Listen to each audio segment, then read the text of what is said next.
안녕하세요. 드래곤 토질기술사입니다. 오늘은 127회 토질 및 기초기술사 강평에 대한 내용을 말씀드리겠습니다. 첫 번째로 단답형에 대한 문제죠. 토목섬유의 주요 기능, 이 부분 잘 아시는 내용이 될 것 같고요. 배토말뚝과 소배토말뚝, 비배토말뚝, 이 부분도 잘 써주실 수 있는 그런 문제라고 생각이 들고요.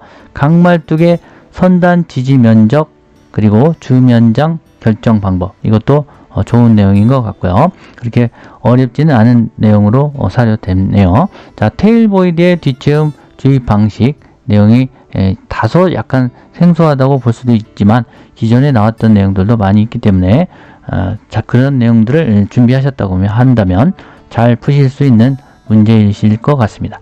자, 모관 포텐셜 표면 장력, 이런 부분도 자주 나왔던 내용이 되겠고요.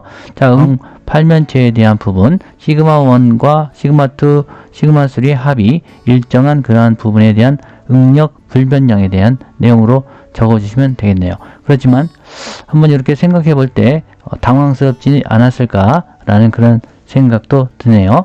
자, 7번입니다. 모아원의 평면 기점, 이 부분은 많이 나왔던 그런 내용이 되겠고요.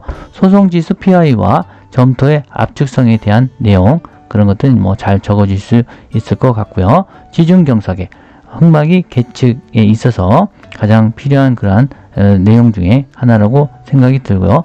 잘 준비하셨으면 잘 보셨을 것 같습니다. 그래서 허용 각변이에 대한 내용으로 위험 기준과 각변이의 한계, 이런 것들로 적어주시면 되겠네요. 자, 심층 혼합 처리 DCM에 대한 강도 열화, 그리고 환경 오염 대책, 이것도 잘 쓰실 수 있을 것 같고요. 지하 연속벽 시공 시 안정액에 대한 시험, 이 부분은 좀 약간 생소하실 수도 있는데 기존에 또 나왔던 그런 내용이 되겠습니다. 자, 콩간입 시험에 대해서 액상화 간편 예측법이요. 그래서 N60에 대한 부분을 QC와 연관해서 상관해서 하는 그러한 법으로 간편 예측법에 대한 설명을 해주시면 되겠네요. 이 부분도 약간 생각하기에는 좀 힘든 부분이 약간 있지 않았을까라는 생각이 좀 들고요. 자, 실내 풍화 가속 실험, 이것도 다소 생소한 그러한 부분이 좀 있었을 것 같습니다. 그래서 전반적으로 용어 정의에 대한 부분은 약 4-5개 정도가 좀 선택할 때 좀 어렵지 않았을까라는 좀 생각이 들고요. 그래서 13문제 중에 6문제이기 때문에 8개 이상 해서 10문제를 제대로만 좀 써주셨으면 이번에 좀 좋은 되지 않을까라는 생각이 듭니다. 자, 2교시입니다. 집안 조건에 따른 무리말뚝의 허용 인발 저항력 산정 방법. 자, 이 부분은 이제 124회 용어 정의에 나왔던 그런 내용이 있기 때문에 그걸 좀 참고해 주시면 좋겠고요. 2번은 이제 사면에 대한 안전율을 구하는 그런 문제가 되겠습니다. 그래서 쿨만의 방법하고 페리니우스 방법, 그리고 비숍의 간편법 있고요.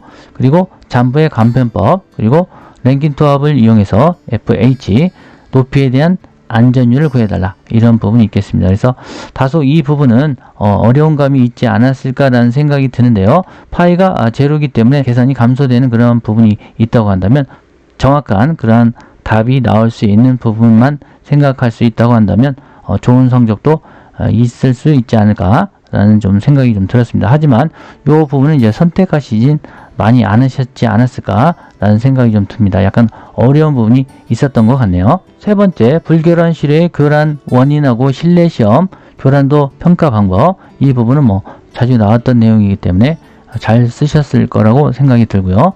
해안 매립지 고함수비의 준설 점토, 투기할 때 침강 특성, 자중 안밀 특성, 이 부분은 이제 81회차에 81회에 나왔던 그런 내용이 되겠습니다. 기존에 나왔던 기출 문제다.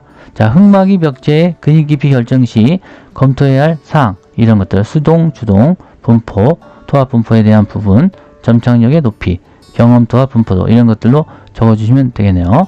자, 지진 시 콘크리트 옹벽, 그리고 보강토 옹벽에 대한 토합 적용 방법, 이거는 두 가지를 이제 비교해서 해주는 그러한 내용으로 해주시면 좋겠고요. 그래서 3가지 정도는 좀 자신있게 써주셨을 것 같고요. 한 문제에 대한 부분은 아마도 여기 1번이나 5번, 6번, 1번이나 6번 중에서 잘 써주셨다고 한다면 또 좋은 그 성적이 나오지 않았을까라는 생각이 좀 들고요. 있습니다. 3교시 다짐 조건에 따른 점성토의 공학적 특성, 이거는 뭐 많이 나왔던 내용이기 때문에 잘 써주셨을 걸로 알고요.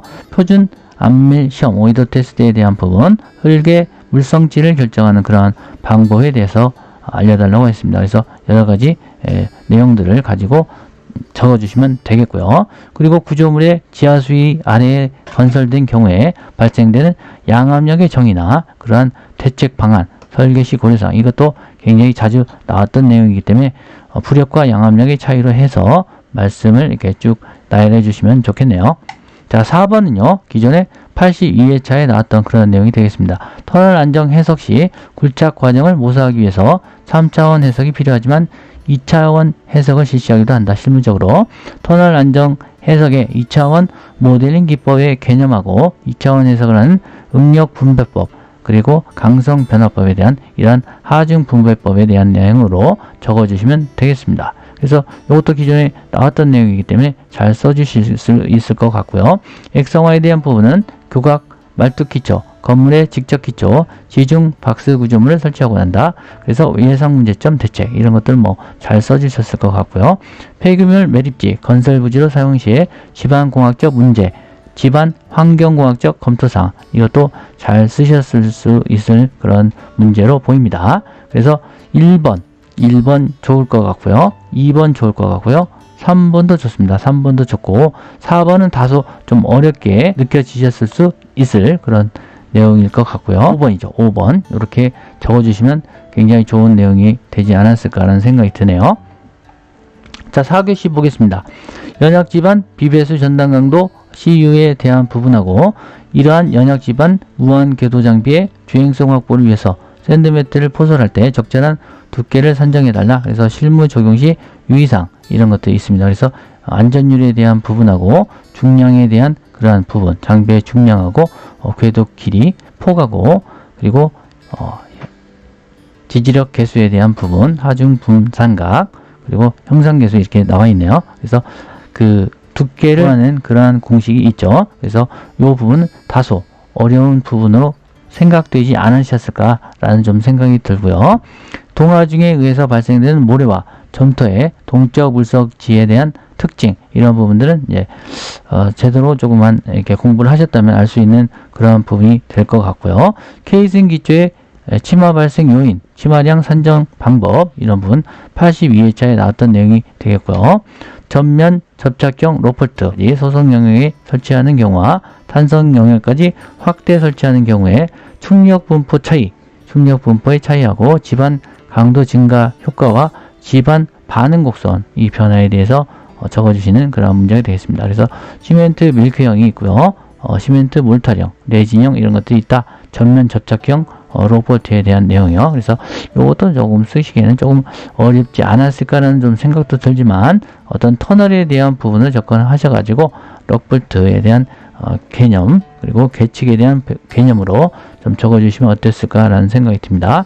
자, 포화된 점토 지반에 안밀이 발생하게 되면 강도 증가와 함께 토질 특성의 변화가 발생하게 되는데 안밀 진행에 따라서 투수 개수와 최적 압축 개수의 변화 특성, 이 부분은 뭐 적을 수 있는 부분이 되겠고요.